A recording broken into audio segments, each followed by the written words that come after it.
She had been dying 3 seconds ago, and now she was kneeling in the dirt, hugging a creature whose touch was punishable by death on her home planet. And she knew there was no turning back. Keltar's guards were already following her. She could hear their footsteps, 4 legs each, a measured mechanical rhythm, a sound that since childhood had meant only one thing. The law had been broken, and the guilty would be erased. But she wouldn't let him go. The man her brother had just died for. She pressed her face against his bloody shoulder and couldn't understand why her body wasn't burning, why her skin wasn't blistering, why the prophecies that had frightened her since birth weren't coming true. Maybe because everything she was told about people was a lie. Or maybe it was because what she felt now was so much stronger than fear that even death seemed a reasonable price. If someone had told her a week ago that she would be holding in her arms a member of a species that her people called the plague of the galaxy, inferior, creatures without honor, she would have laughed. And if they had said that for the sake of this embrace she would betray the law, the family, the gods and the very fate of her race, she would have thought it was the most ridiculous joke in the universe. But the universe loves ridiculous jokes. And here she is, kneeling among the smoke and debris of the broken shuttle, clutching the wound on the side of a dying man and whispering words that did not even exist in her language before this day. Hold on. Please. Hold on. To understand how she got here, you have to go back 8 days. To a world where touch was a death sentence. To a world where she was the obedient daughter of a system that hated everything human even before she'd met a single one. Her name was Ai Lyra Keldas, and she was born on a planet whose name translated as Pure Light, Tes Sarin, the 3rd planet of the Kel system, home of a race that called itself the Vetu. The Vetus were tall, slender, with skin the color of cooling lava and eyes that glowed soft silver in the darkness. They were not a cruel people. They did not conquer, enslave, or commit genocide. They simply believed, devoutly, absolutely, without a shadow of a doubt, that physical contact between intelligent species was spiritual desecration. It was called the law of distance, an ancient rule, written into their very religion 3,000 years ago, long before the Vetus even knew of the existence of other intelligent species in the universe. According to their beliefs, the soul of every sentient being is surrounded by an invisible shell, then, a sacred boundary that cannot be violated by anyone except blood relatives and a chosen marriage partner, and then only after a special purification ritual. Touching a stranger, a being of another species, was considered not just a sin. It was considered mortally dangerous. The Vet believed that another soul, touching their own through the skin, could infect their spirit with an alien essence, depriving them of their identity, and condemning them to an eternal wandering between life and non-existence after death. It wasn't a metaphor for them. It was the physics of their world, as real as gravity. And when the Vetus finally encountered the first intelligent alien race, the peaceful traders known as the Koreish, 300 years ago, they developed an entire diplomatic system based on absolute physical distance. Special gloves, robotic intermediaries, holographic negotiations. The Vetus became known throughout the galaxy as the most polite, the most formal, and the coldest race of all. The ones who never shake hands, never hug, never touch. And then Veta met people. And everything they knew about the universe began to crumble. The first contact occurred 40 years ago, when a human exploration vessel accidentally entered the border waters of the Kel system. The Vet, true to their traditions, responded neither with panic nor aggression, but with cool, polite distance. They dispatched a diplomatic delegation, via holographic screens, of course, and attempted to explain the terms of contact. People listened. People nodded. People agreed to respect the law of distance. And then, at their first official meeting, a young human diplomat named James Hearn, not fully understanding the gravity of the cultural prohibition, extended his hand to one of the Vet elders for a handshake. The elder recoiled as if struck by electricity. The hall filled with panicked cries. The guards rushed forward. The diplomatic scandal lasted 3 months. People apologized. People promised never to do it again. And from then on, for 40 long years, not a single person touched a single Veta, and not a single Veta touched a single person. Veta came to be seen as a symbol of everything to be feared. A race that understands no boundaries. A race that reaches out, grabs, and pushes without permission. A race of barbarians whose culture is built on hugs, handshakes, kisses, on the constant, endless violation of each other's sacred boundaries. From birth, vets' children were shown propaganda footage. People hugging each other when they greeted each other, people holding hands on the streets, people kissing each other in front of relatives. For the adult vet, this looked like a recording of mass spiritual violence, playing out every second on billions of screens. AI Lyra grew up on these very records. She was a dutiful daughter, the second child of the Keldas family, one of the most respected merchant dynasties on Tezsarin. Her father, Vor Keldas, sat on the Trade Council, responsible for all contacts with other species, including humans. Her older brother, Darren, was poised to succeed him. And AI Lyra was training to become a translator, one of the few Vetas studying human language not for trade, but for diplomacy. It was a job that required immense self-control, spending hours in close proximity to people, listening to their strange, emotional speech, observing their gestures, and never, not once, allowing yourself even a casual touch. She was good at it. Too good, her mentor said. So good, in fact, that she was chosen for the most important mission of her life. To accompany the vet delegation to the first joint scientific station with humans in 10 years, the Bridge of Unity, located on neutral territory between their systems. The station was an experiment, an attempt to prove that two such different species could coexist, cooperate, and exchange technology and knowledge, all without violating each other's cultural boundaries. AI Lyra didn't want to fly there. She was afraid of people, not physically, but spiritually. Afraid of their warmth, their unpredictability, their habit of standing too close, laughing too loudly, reaching out with their hands every time they spoke, as if touching was as natural to them as breathing. But she couldn't refuse. Her duty to her family, to the Keldas name, to Tezsarin himself, came before her personal fears. And so, 8 days ago, she stepped aboard the Unity Bridge Station, a gleaming structure of metal and glass orbiting an unnamed star in the empty space between two civilizations, and met the man destined to append everything she believed in. His name was Ethan Cruz. The station engineer, 32 years old, had broad shoulders, a short dark beard, and eyes so tired they seemed older than everything else about him. Their first meeting took place in the docking bay. Lyra, still in shock from the weightlessness and the strange smell of human air, too warm, too alive, stood in the middle of the corridor, trying to get her bearings. And Ethan, without thinking, extended his hand. "Welcome to the station. I'm Ethan, life support engineer." AI Lyra froze. Every cell in her body screamed, "Retreat, retreat immediately, don't let him get closer." But she didn't back down. She remembered the protocol. Slowly, tensely, she joined her palms in front of her chest in the traditional vet salute, a gesture of respect without contact. Ethan noticed her tension, and, to her surprise, he immediately lowered his hand. "Sorry," he said, and there was no mockery in his voice, only genuine embarrassment. "I forgot. Well, you don't like it. Touching." "It's not a matter of love," she replied in basic, trying to sound as even as possible. "It's a matter of spiritual safety." Ethan nodded as if that was a perfectly reasonable explanation. "Got it. No hard feelings. I'll try to remember." And he remembered. In the days that followed, AI Lyra watched him with cautious, almost scientific interest. He never tried to touch her again. He kept his distance, awkwardly, sometimes clearly struggling with his own instincts, but always holding back. This surprised her more than she wanted to admit. She expected humans to be rude, insolent, and completely disregarding of others' boundaries. That's exactly how they were described in the propaganda videos of her childhood. But Ethan and the rest of the human crew turned out to be far more considerate. She saw them greet each other.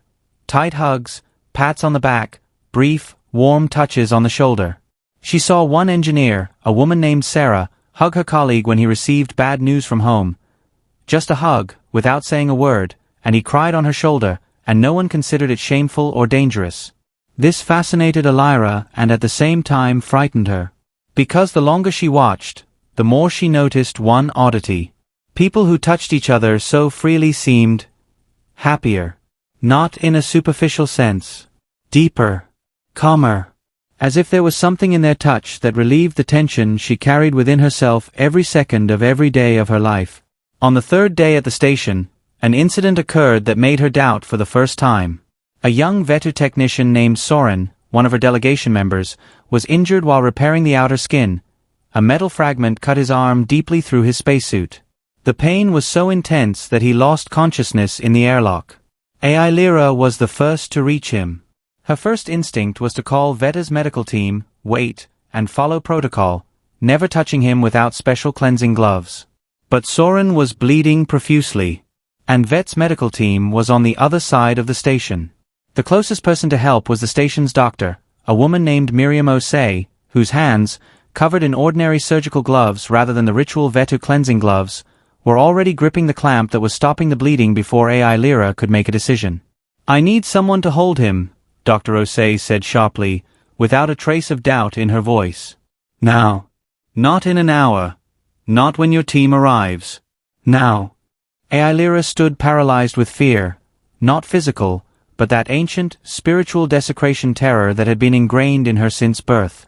Then Ethan, who happened to be nearby, dropped to his knees and wrapped his arms around Soren's shoulders, holding him still while the doctor worked. Soren, coming to his senses from the pain, opened his eyes and saw the man holding him. AI Lyra waited for a scream, waited for panic, waited for Soren to struggle, corrupted, doomed by everything they believed in. But Soren simply groaned in pain and clutched Ethan's hand, clutching it like a drowning man clutching a life preserver. And nothing happened. No spiritual illness. No curse. Just a man holding a wounded man, helping him survive the most terrible moment of his life. Afterwards, when Soren was safe, bandaged and pumped full of painkillers, AI Lyra asked him, quietly, alone, afraid of the answer. "What did you feel when he held you?" Soren was silent for a long time, staring at the ceiling of the medical bay. "I thought it would be like the records," he said finally. "I thought I'd feel dirt, desecration, what the priests told us about. What did you feel?" He turned his head and looked at her, really looked at her, for the first time, it seemed, in their entire life together on Tessaren. "I felt like I wasn't alone," he said simply. "That's all. Just not alone." The words lodged in AI Lyra's chest like a splinter that could not be pulled out. In the days that followed, she began to notice things she had previously ignored. She began to notice that her own people, for all their spiritual purity, for all their adherence to sacred boundaries, were incredibly, painfully lonely. The Vetus didn't hug their children. Parents expressed love through words, gifts, and quality time, but never through touch. Vetus who lost a spouse grieved alone, because even comforting touch was considered a violation of boundaries, unless the comforter was a blood relative who had undergone a special ritual. AI Lyra remembered the day her mother died. She was 12 years old. She remembered standing at her deathbed, surrounded by relatives, all of them holding their palms together in front of their chests in a mournful greeting, and no one, not a single person in the room, hugged her, took her hand, or held her close as she cried.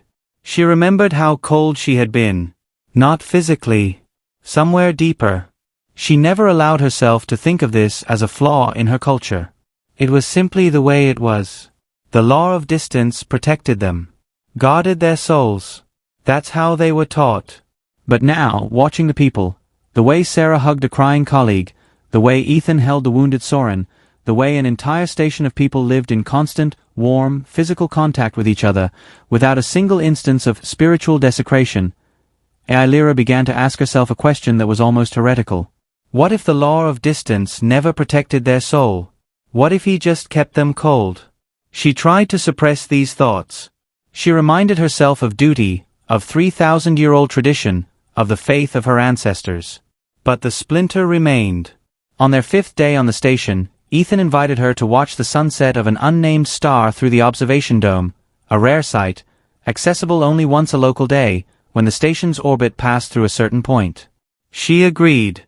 Not because she wanted to be near him, that's what she told herself, but because diplomatic protocol demanded a cultural exchange.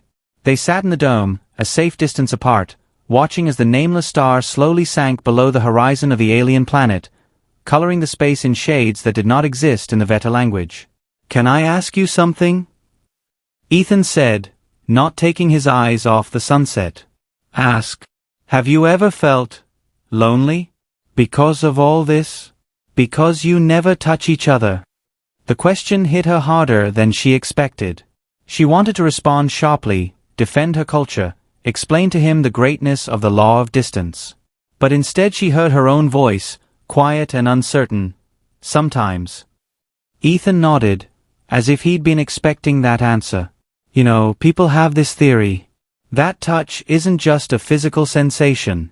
It literally changes your body chemistry, reduces stress, calms your heart. There are studies that show children who aren't hugged as children grow up with a void inside that nothing can fill." "That sounds manipulative," AI Lyra said, but there was no confidence in her voice. "Maybe," Ethan agreed. "Or maybe it's just the truth about how sentient beings work. All sentient beings. Not just humans." He fell silent, and they sat in silence for a long time, watching the fading light of the alien star. "I'm sorry," he said finally, "that your people live like this. In such loneliness. Even if it's a choice dictated by faith. I'm still sorry."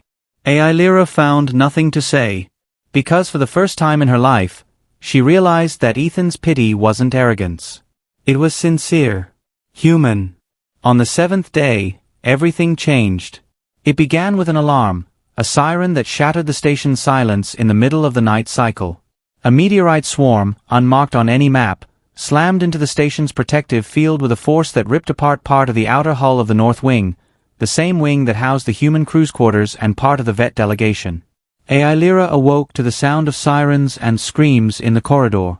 The station shook, the lights flickered, and somewhere in the distance, the metallic screech of ripping hulls could be heard.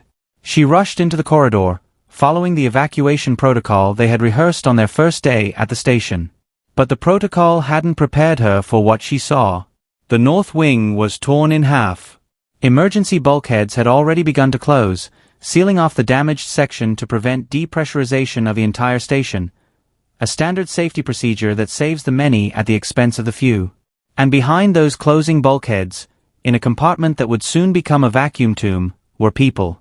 She saw them through the narrowing gap, Dr. Osei, dragging a wounded technician, 2 crew members trying to free the jammed door of the escape pod. And Ethan. Ethan, who wasn't running for safety, but in the opposite direction, deep into the damaged compartment, where someone else lay among the rubble. AI Lyra recognized the figure among the debris a second before the bulkhead almost completely closed. It was Darren. Her brother. He was here in this wing because he had insisted on personally inspecting the damage with the human engineering team, a gesture of diplomatic goodwill that could now cost him his life. AI Lyra screamed, something incoherent, her brother's name, a plea for the bulkhead to stop.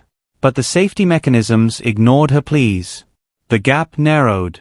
The seconds ticked away. And in that moment she saw something that changed her forever. Ethan reached Darren a split second before the bulkhead was about to slam shut. He didn't hesitate.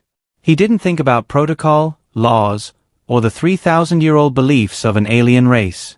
He grabbed Darren, wrapped his arms around his body, every cell violating the law of distance, every movement committing what the vets had called a spiritual crime for centuries, and lunged for the narrowing gap, dragging AI Lyra's wounded brother along with him. The bulkhead was almost closed. The metal edges were already touching his shoulders, ready to close in, cut him off, split him in two if he didn't make it in time. He made it. Just barely. He squeezed through the last centimeters of the gap, still holding Darren, and the bulkhead slammed shut behind him with a crash that echoed throughout the station. AI Lyra fell to her knees beside them. Darren was alive but unconscious, blood pouring down his face from a deep wound in his head. And Ethan lay on the floor, breathing heavily, with a jagged wound on his side where a flying piece of metal had caught him at the last second before the bulkhead closed. He was saving the life of a being his culture called inferior. He was touching, holding, dragging, embracing, the body of a member of a race that 30 years ago would have recoiled in panic from a simple handshake. And he did it without thinking for a moment. Medics. Aelira screamed in every language she knew at once. We need medics now. But the station was in chaos. Communications were down. The medical bay was in another wing, cut off by closing bulkheads just as this wing had just been. They were alone. Aelira, her wounded brother, and the man bleeding on the floor because he wouldn't let another being die alone in the station's ruined compartment. Ethan, she whispered, leaning over him. The blood from his wound was dark, too dark, spreading across the floor faster than she cared to admit. He opened his eyes, looked at her, and incredibly, smiled, a weak, crooked smile through the pain. Is your brother okay? Darren is alive. You saved him. Okay, Ethan whispered, his eyes starting to close. That's good. Don't you dare, Aelira said, her voice shaking in a way it never had before. Don't you dare close your eyes. She needed to stop the bleeding. She knew that, the basic first aid knowledge drilled into her by her diplomatic training. But stopping the bleeding meant pressing her palms to his wound. It meant touching his skin directly, without the gloves of purification, without ritual, without everything that for 3,000 years her people had considered the only protection against spiritual destruction.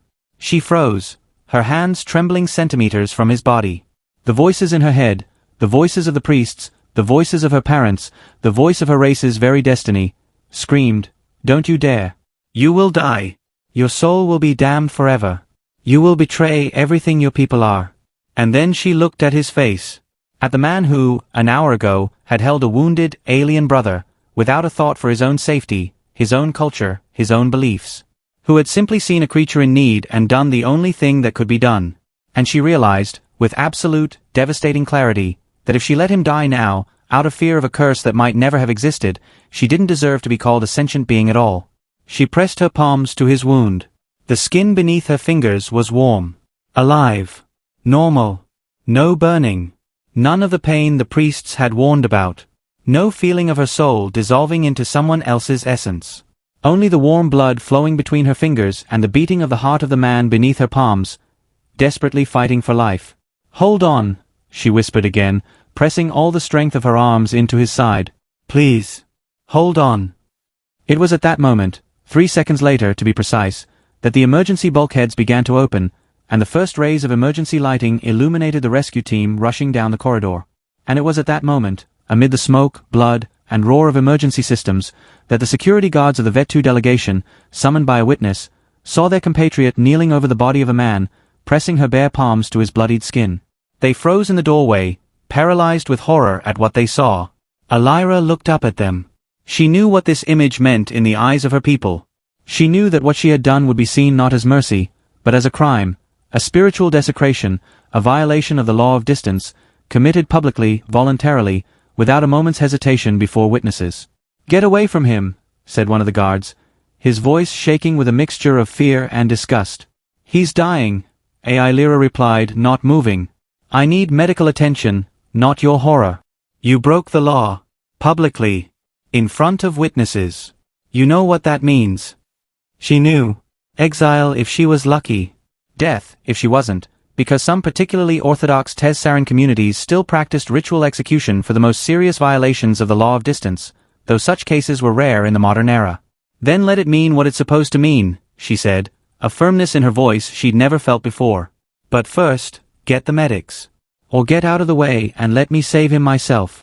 Something in her tone, the absolute, unwavering determination, made the guards freeze.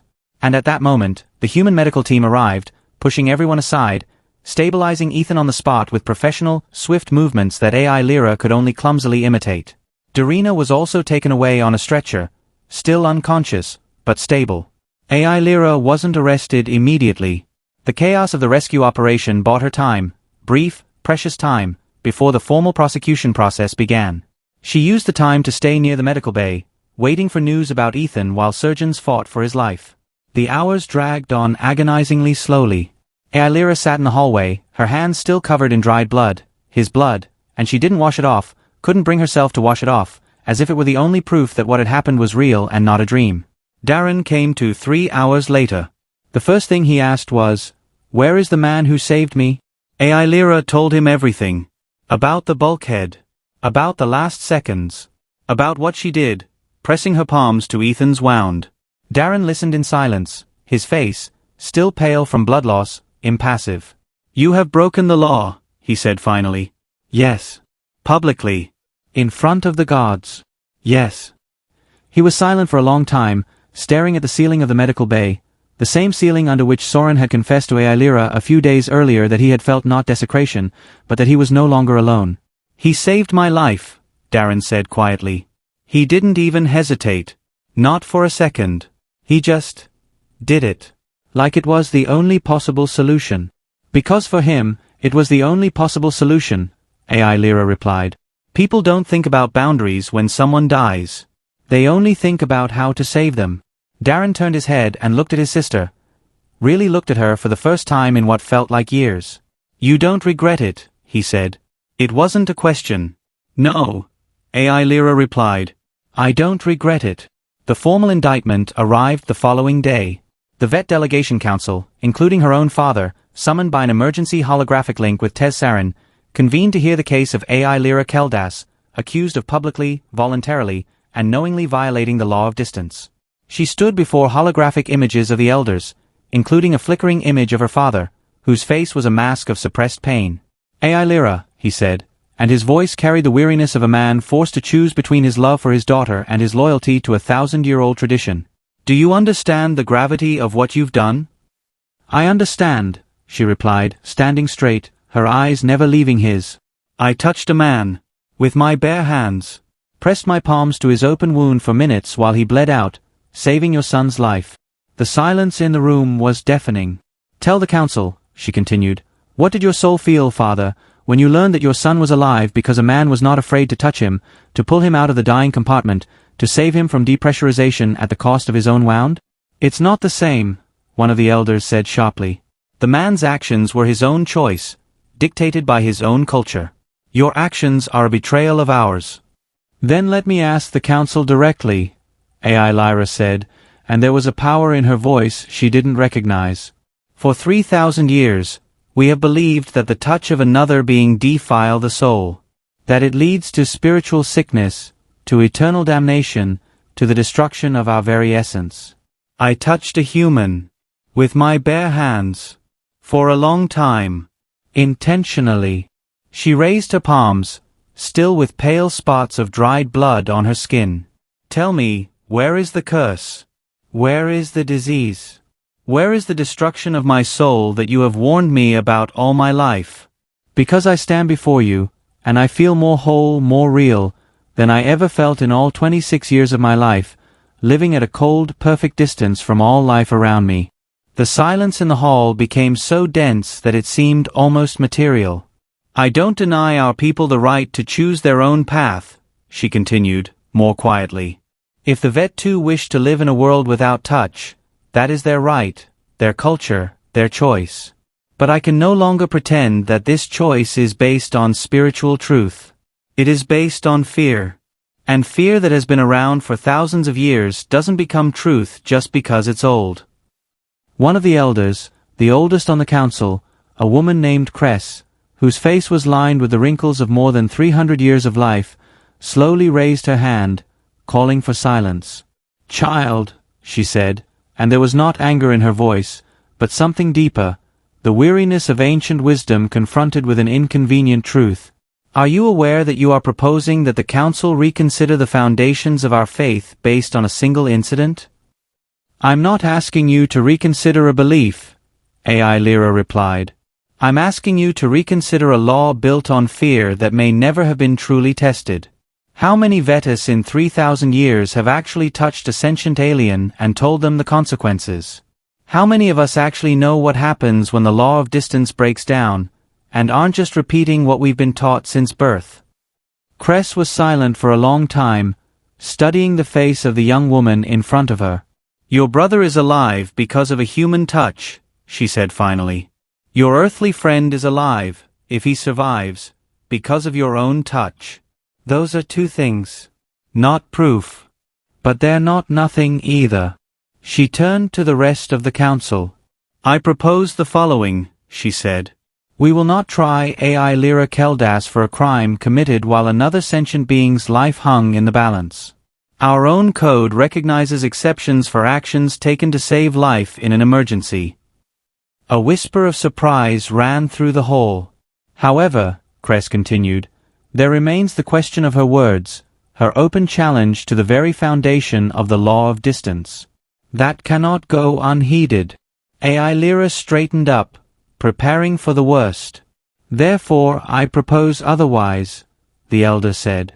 Let AI Lyra Keldas remain on Unity Bridge Station as the first official emissary of a new research protocol, a protocol that explores the true nature of interspecies contact, without bias, without ancient fear, with the scientific integrity that truth demands, if we truly believe in the power of our law.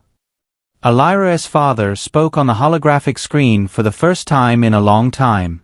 Are you proposing that we make her a test subject in an experiment that could either confirm or destroy the very foundations of our faith? I propose we give the truth a chance to speak for itself, Cress replied. If the law of distance is true, if contact truly does corrupt the soul, we will see evidence of it in AI Lyra's condition in time. And if not... She didn't finish the sentence. She didn't need to. The decision was made. AI Lyra was not exiled. She was not executed. Instead, she became, wittingly or unwittingly, a living experiment, the first bridge between two worlds, who lived for 3,000 years in a voluntary, carefully guarded distance from each other. Ethan survived. Surgeons fought for his life for 7 hours, but eventually the bleeding was stopped, the damaged organs were repaired, and 3 days later he opened his eyes in the medical bay, where AI Lyra sat beside his bed almost non-stop. You're still here, he whispered weakly when he saw her. Where else could I be? She replied. He tried to smile, though pain still twisted his features. Your people didn't kill you for this. Not yet, she replied, a hint of dark humor in her voice that hadn't been there before. I guess I'm an official experiment now. Ethan laughed, then winced at the pain in his side. Sorry. I bet you don't think this is funny. No, AI Lyra said, her face softening with an expression that had no formal word in her culture, but which humans would call tenderness. A little funny, actually. 3,000 years of civilization, and all it took to call that into question was one collapsed compartment, one stubborn engineer, and one hug. He looked at her carefully. You really don't regret it? She thought about the question seriously, taking her time answering because he deserved honesty. I regret so many things, she said finally. I regret that my people lived for 3,000 years in a cold that perhaps was never necessary. I regret all the hugs I didn't give my mother before she died because I feared a curse that perhaps never existed. I regret the years I spent shutting myself off from all life around me out of fear. She reached out, slowly, deliberately, without fear, and took his hand in hers. But I don't regret that hug, she said. I never will. In the months that followed, the story of AI Lyra Keldas spread throughout the Kel system and then across human worlds, becoming a symbol of something greater than just one woman's personal choice. She became the first official ambassador for a new generation of Vetus, those who grew up listening to her story, who began to ask questions their parents never dared. Not all Vetus changed their beliefs. Most continued to live by the law of distance, and it remained their right, their culture, their choice. But a new understanding emerged. A law based on choice, not blind fear, was something to be respected. And fear, never tested, never questioned, was something worthy of at least a question. Darren, AI Lyra's brother, saved by Ethan at the cost of almost his own life, became one of the first Vetus of the new era to willingly accept a human hug as a sign of gratitude, a simple, short gesture that nevertheless felt, in his own words, like a 3,000-year-old wall crumbling that I didn't even know existed. Their father, Vor Keldas, never fully accepted what had happened. He remained a man of the old world, faithful to the old traditions until the end of his days. But he never again tried to exile his daughter, never publicly disowned her, and in rare moments, in private, he would admit, quietly, almost in a whisper, that he was proud of her courage, even if he could not share her convictions. And AI Lyra and Ethan, well, their story didn't end that day at the station. It was only just beginning. She remained on the Bridge of Unity, long after her official mission had concluded. She studied people not with the cold distance of a diplomat, but with the open heart of a being who had finally allowed herself to feel a connection with something beyond the narrow boundaries established by ancestral fear. She learned what it meant to hold someone's hand, not because it was necessary to save their life, but simply because she wanted to. She learned what it meant to hug someone in a moment of joy, not just in a moment of crisis. She learned, slowly, hesitantly, with the caution of someone learning their native language for the first time, what it meant to be truly not alone. And every time someone asked her if she regretted that day, the destroyed compartment, the blood on her hands, the broken law, the defying of everything she had been taught since birth, she answered the same thing. For 3,000 years, my people taught me that touch is desecration, she said. That every hug, every handshake, every gesture of warmth between strangers is a step toward destruction. But on that day, as I held a dying man in my arms, feeling his heart beat beneath my fingers, I understood the truth that 3,000 years of fear had hidden from my people. The only thing that truly defiles the soul is loneliness. And the only thing that truly saves her is the touch of another being, willing to risk themselves to say in the simple, silent words of their body, "You are not alone. You will never be alone again." Ethan made a full recovery, though the scar on his side remained forever, a reminder, as he said with a slight smile, of the day when two civilizations, separated by fear the length of a star's lifetime, finally found a way to touch each other without destroying each other. They married 3 years later, on the neutral grounds of Unity Bridge Station, in a ceremony that combined the traditions of both peoples. Ai Lyra, standing before a gathering of humans in Vetus, publicly embraced her chosen one for the first time in the history of her species, with witnesses from both sides, not as an act of rebellion, but as an act of love, free from fear, free from the ancient chains that had held her people in cold, lonely silence for too long. And somewhere far away, on Tes Sarin, a new generation of Veta children began to grow up, hearing not only the old warnings of spiritual desecration, but also a new story, the story of a woman who broke the law for one embrace, and did not regret it for a second. A story about how sometimes the most sacred law is not the one that protects us from being touched by others, but the one that teaches us when it's worth risking everything to touch. Because in the end, in all the vast, cold, endless universe, there is only one thing that can truly warm a rational soul. Not distance. Not protection. Not fear, ingrained in millennia of tradition. And the simple, human, and, as it turns out, universal warmth of one being reaching out to another at the moment when it mattered most. End.